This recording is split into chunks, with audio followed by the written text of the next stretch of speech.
વિદ્યાર્થી મિત્રો, આ વિડીયોમાં આપણે ઉદાહરણ નંબર 4 જોઈએ.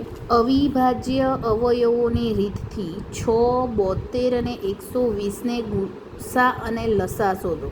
6, 72 અને 120. તો મિત્રો આપણને અહીંયા 3 સંખ્યાઓ આપી છે. પહેલાં જે આપણે દાખલા જોયા એમાં આપણને માત્ર 2 જ સંખ્યાઓનો લસા અને ગુસા શોધવાનું કહ્યું હતું, પણ અહીંયા આપણને 3 સંખ્યાઓ આપી છે. તો જોઈએ 6નો પહેલાં 3 શું પાડીશું? આપણે અવયવો પાડીશું અવયવોની રીતથી. તો 6ની આપણે અવયવો પાડીએ તો 2 તરી 6, 3 એકા 3. 72ના અવયવો પાડીએ તો 36 દુ 72, 18 દુ 36, 9 દુ 18, 3 તરી 9, 3 એકા 3.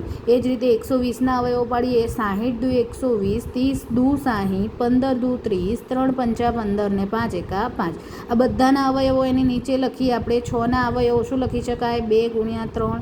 72ના અવયવો શું લખી શકાય? 2 ગુણ્યા 2 ગુણ્યા 2 ગુણ્યા 3 ગુણ્યા 3. તો 2ની 3 ઘાત ગુણ્યા 3ની 1 ઘાત લખી શકાય, બરાબર. 120ના અવયવો શું લખી શકાય? 2 ગુણ્યા 2 ગુણ્યા 2 ગુણ્યા 3 ગુણ્યા 5. તો 2ની 3 ઘાત ગુણ્યા 3 ગુણ્યા 5 લખાય. ઓકે, હવે આ 3માંથી લસા શોધવાનો છે. લસા એટલે શું? લસા અને ગુસા બંને શોધવાના છે. લસા એટલે શું? તો કે સામાન્ય અવયવ તો ખરા જ, મોટી ઘાત અને બીજું બધું જ લઈ લેવાનું. જે સામાન્ય નથી એ પણ લઈ લેવાના એક વાર. તો અહીંયા જુઓ 2 સામાન્ય છે, પણ 2ની મોટી ઘાત કઈ છે? 3 ઘાત મોટી છે. તો 2ની 3 ઘાત, 2ની 3 ઘાત, 2ની 3 ઘાત આમાં પણ છે ને આમાં પણ છે. એક જ વખત લેવાની 2ની 3 ઘાત, બરાબર. પછી 3 જોઈએ. 3 પણ સામાન્ય છે, પણ આપણે મોટી ઘાત લેવી પડે લસામાં.